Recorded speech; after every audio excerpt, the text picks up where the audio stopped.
Do you ever think, ugh, I hate marketing? Like, seriously, if you could just do your work and have leads magically show up, you'd be thrilled? Same.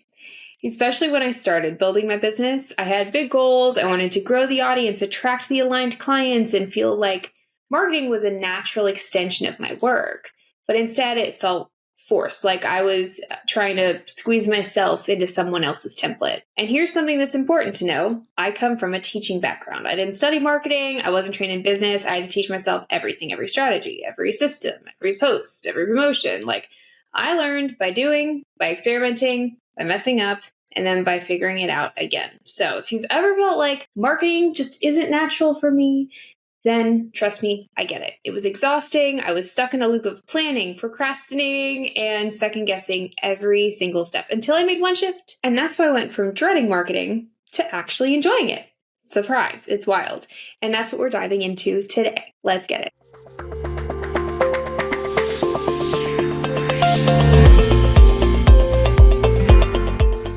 The first thing I want to say is it's not your fault that you think you hate marketing. And in fact, you may not actually hate marketing. Riddle me this.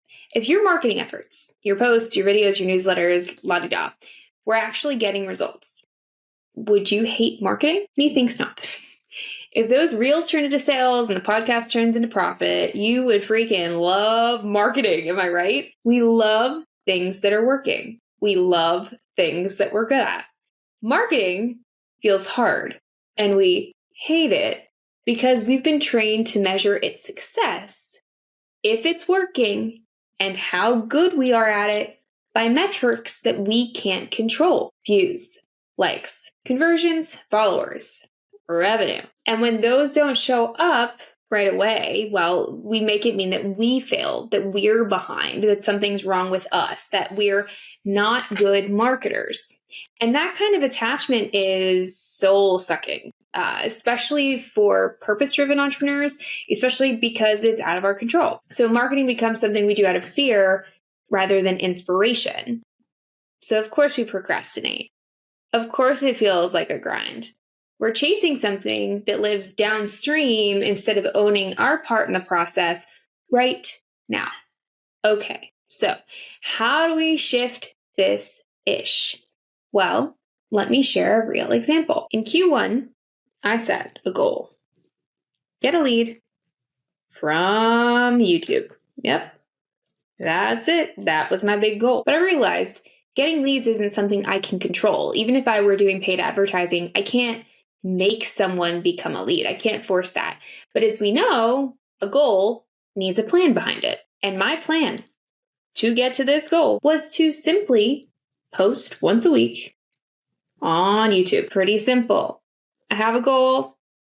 I create a plan. The goal informs that plan.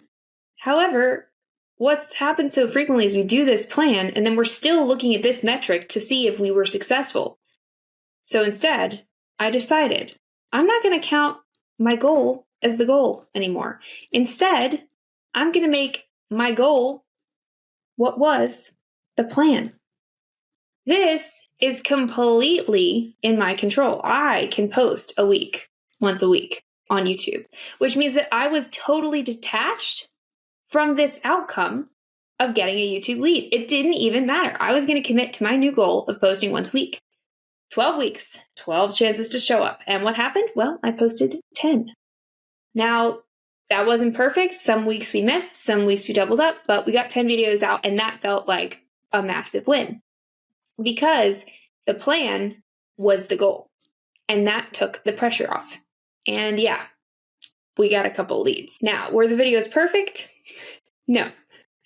If you see my videos on YouTube, you can see that they're not perfect. Every time I got a video back from my team, God bless them, you guys are awesome. But my brain went straight to, oh my gosh, we need to get better at editing. There's so much I want to do differently. I want tighter systems. I want repurposing. I want higher retention, stronger CTAs, a better thumbnail flow, like the whole thing. But I didn't let it stop me. Because even with all those imperfections, people started commenting. They started sharing. They started DMing me. Leads came in, and those leads turned into aligned opportunities. But you have to step back a second. I've had thousands of people watch my videos.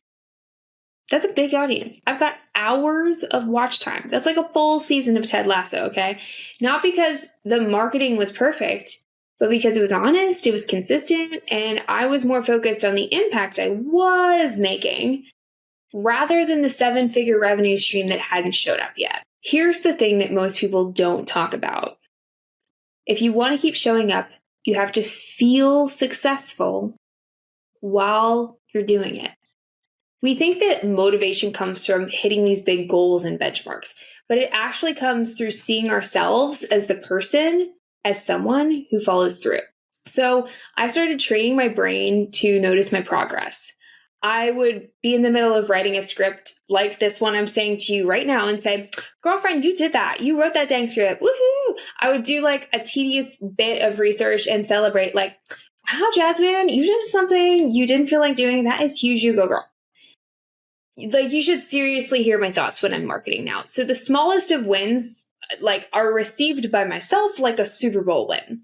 And whether it's a video script like this one or a new opt-in page, which hint, hint, it's linked below, or writing my weekly newsletter, like it didn't matter. I made myself feel successful as part of the process, not something I earned after getting the results. But it was something I cultivated while doing the work, and that rewired everything.